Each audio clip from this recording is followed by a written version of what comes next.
Hey guys, welcome back to Master Gaming Studios. I'm Kraken, and today we're going to do an updated video from one I did at the start of 9th edition, Tyranids 9th edition Codex that is, and this is a shakeup to the Hive Fleet power rankings, I guess you want to call it. So in this video I'm going to cover all of the Hive Fleets, not in nearly as great detail. That video I'll leave in the description so you guys can check it out here or in the description if you want to see more detailed, but this is going to be a quick recap on all of them and see with the Leviathan change how the power rankings of the Hive Fleet shake out, where Leviathan drops in the overall grand scheme of things. So if that all sounds good, do like and subscribe to stay up to date on all of our content here at Master Gaming Studios. And if you want to help support the channel just a little bit more, thank you members. You are really what keep us going here on YouTube. We have added a $1 tier. We call it our reinforcements tier. It's just if you guys like our content, you want to just give a dollar just to support us as a thank you, we really appreciate it. So that is available. And now, with all that out of the way, let's dive into today's video.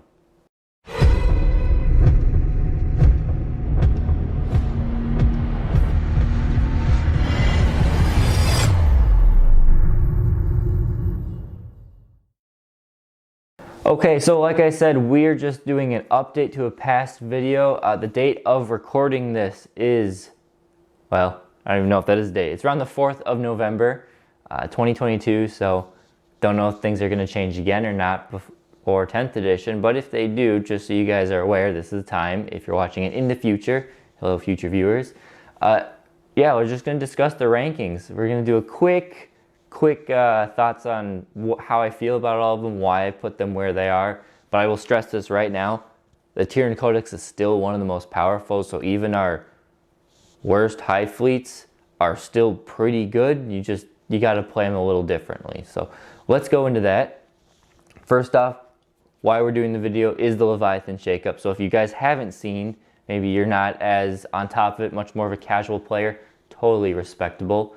Leviathan now only gives the 4+ transhuman, or can only be wounded on a 4+ to synapse monsters.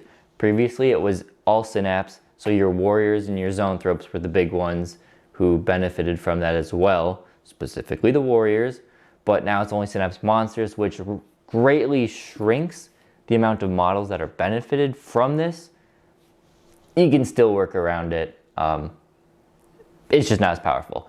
The non-synapse units within synaptic link range can only be wounded on a 3+. So things like your termagants are probably going to be the only thing that's really affected. Termagants, hormagants, gargoyles, just because of the natural toughness of the rest of the codex. Probably not too much wounding you on 2s here. So it's something that, it is what it is. But like I said, this is the biggest change for Tyranid warriors. Those things were an absolute staple or crutch, depending on how you look at it. For Leviathan competitive lists, there were plenty of people who could just slap 18 to 27 of these on the table and have no problem winning a game of 40k. And it was not fun for your opponent. Your opponent would have to put all their resources into one unit, might take them 2 turns to kill that unit, and there's another one coming up, and you got to deal with the rest of the army that the opponent has, or the Tyranid player has as well. Still, you can make it work. I think if you're going to be playing Monster Mash, this is a valid way to play Monster Mash, or if you want to run around with hordes, maybe running like Tervagon spam with Gaunts and stuff, Termagants at least, it's still a way to play it. So where do we start? Let's start with what I'm calling Tier 4. And when I put these in their tiers, within the tiers, they're in no particular order, but as a tier, for more fluff than power is how I kind of rate these ones. So this is Hydra and Gorgon. Hydra, I do like the tricks they can do if you are bringing hordes. They have great mobility.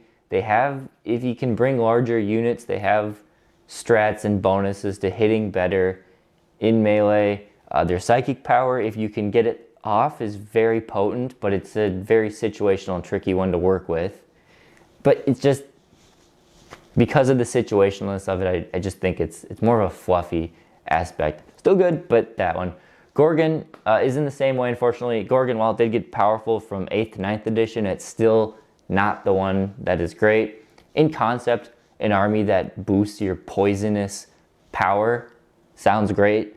It really, the only unit that it benefits are mass Jormungandrs. You could say Termagants and Gargoyles too, but this is in melee, so you really, if you're going to be bringing, 60 to 90 plus Jormungandrs, Gorgon's a great way to go, because then that strength 3 doesn't matter at all to you.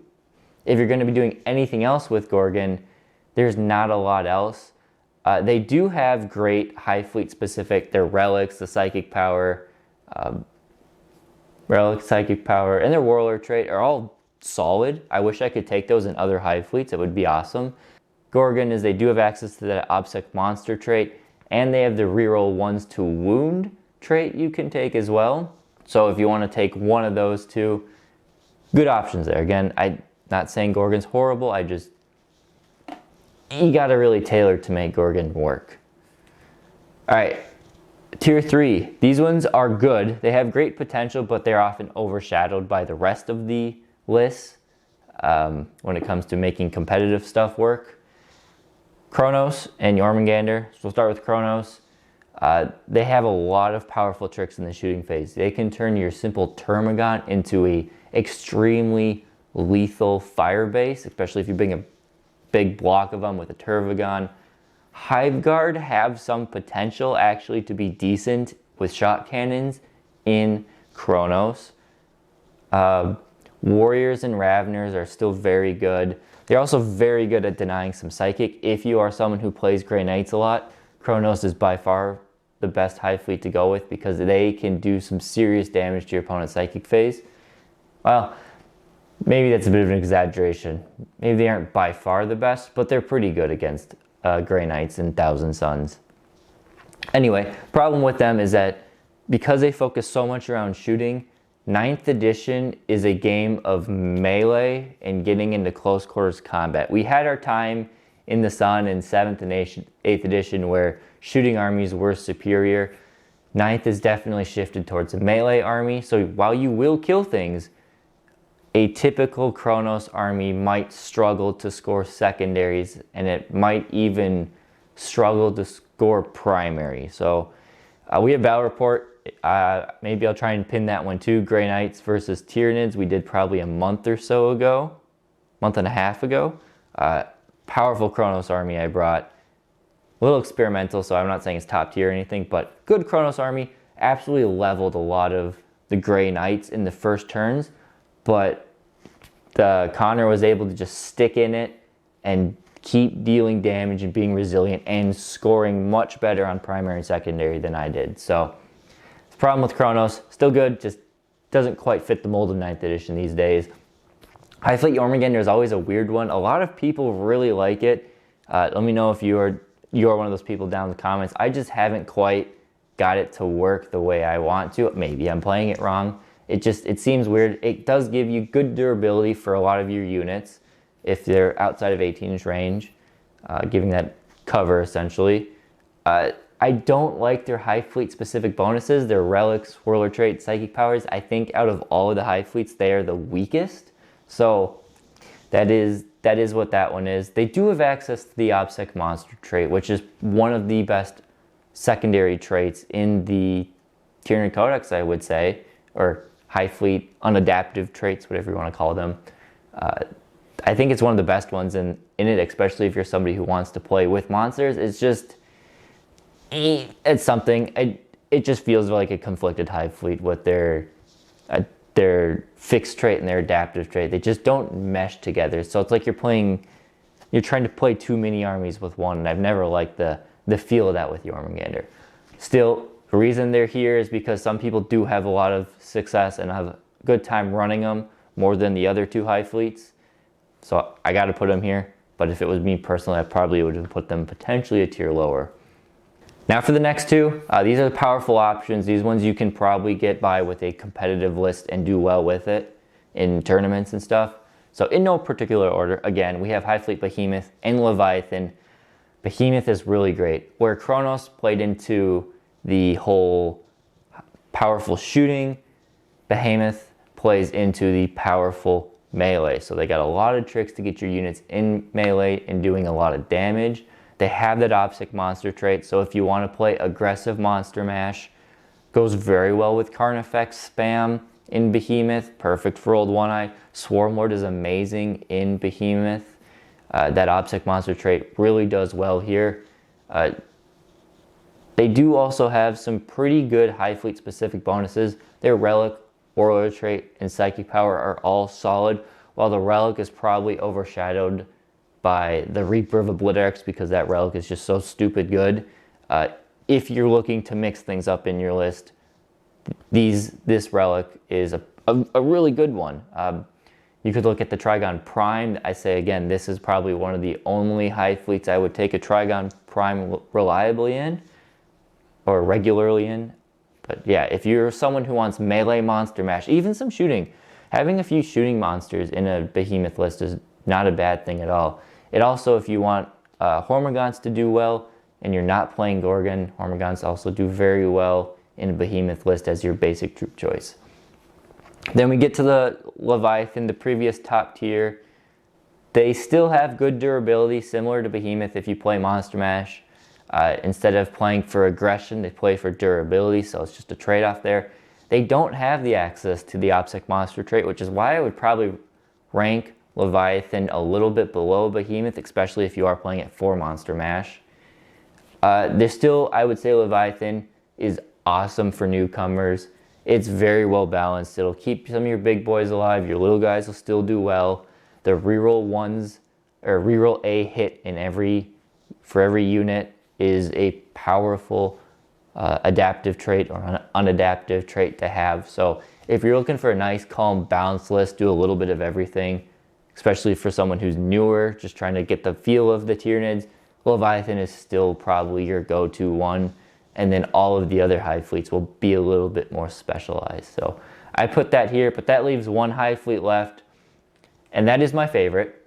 So I'm a little happy it's this way, though I'm worried that they're going to try and tone something down with Kraken. I don't think there's anything they can do to really tone down Kraken. It's fine where it is. It's just, yeah, some people, like me, would have argued previously that Kraken was still better than Leviathan, but it took a higher skill level to master it, where Leviathan was just slapping warriors down.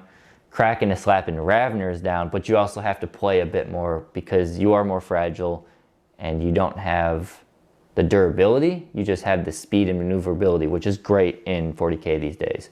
So, Kraken, powerful tricks melee. You counter that annoying Void Armor or Armor of Contempt, whoever has the rule of reducing AP by 1 or ignoring the first level of AP, whatever it is, Kraken counters that, so you're basically playing back to the way everyone was before those rules started coming out. It makes your Tyranid warriors with bone swords actually lethal against Space Marines again, where against, and then the other Hive Fleet playing with bone swords, you're going to be hitting AP 1, which is not good. These guys, you're going to be hitting AP 3 down to 2. If you're playing with Raveners, you got AP 5? AP 5 on Ravener, so no saves on a lot of units there. And your big monsters, again, they benefit from that AP as well. They have a lot of speed. You can play the aggression speed or the maneuverability speed. I like to play the aggression speed, which is the adaptive trait of +1 to charge.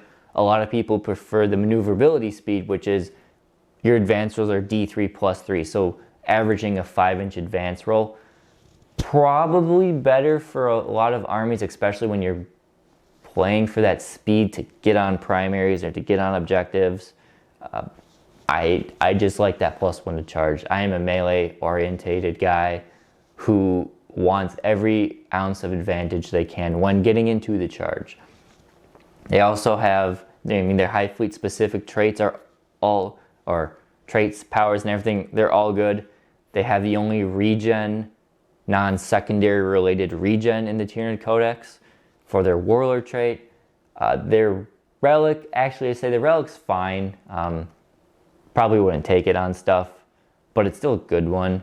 And then the Psychic Power is awesome, giving reroll charges. It also just plays the best two Tyranid secondaries these days, where really the best secondaries Tyranids have are speed, maneuverability, whether you're playing for behind enemy lines, engaging all fronts, maneuverability to get multiple banners down around the board throughout the game. Lethal melee, if you can pull it off. I think Cranial Feasting is still one of the best secondaries the Tyranids have. Yes, opponents can play around it, but it's basically a way better version of Assassination, where you can kill 2 characters, 2 unit leaders, and then if you gain your CP back, that's 10, 11 points right there. And it's relatively easy to do if you're playing an aggressive Tyranid list. And psychic options, every Hive Fleet can do the psychic ones, but you know. For my conclusion, I'll just kind of wrap it up here. Again, check out, if you're new, check out the video in the description that goes much more in-depth talking about each Hive Fleet, where I'm just kind of brushing over them here, giving my original video does go into depth, really talks about how to utilize your Hive Fleet traits, your bonuses and things like that to the maximum for each Hive Fleet. Definitely check that out. Every Hive Fleet in the Tyranid Codex is lethal. It has an edge. It's just, if I'm going to a tournament trying to win, would I bring Kraken or Gorgon? Probably bring Kraken. If I am playing a casual game against Marines, you probably get away with using Gorgon and having some success with it. Let me know in your Hive Fleets, are you someone who has painted your Hive Fleet in your color scheme and you stay true to them 100% of the time? Or do you have a favorite you just like to play? Were you previously a Leviathan player? What are you looking at now? Maybe it's Behemoth, maybe it's Kraken, maybe it's Jormungandr. Let us know. Let's have a discussion down in the comments below. Thank you guys for watching, and we'll catch you next time here at Maelstrom Gaming Studios.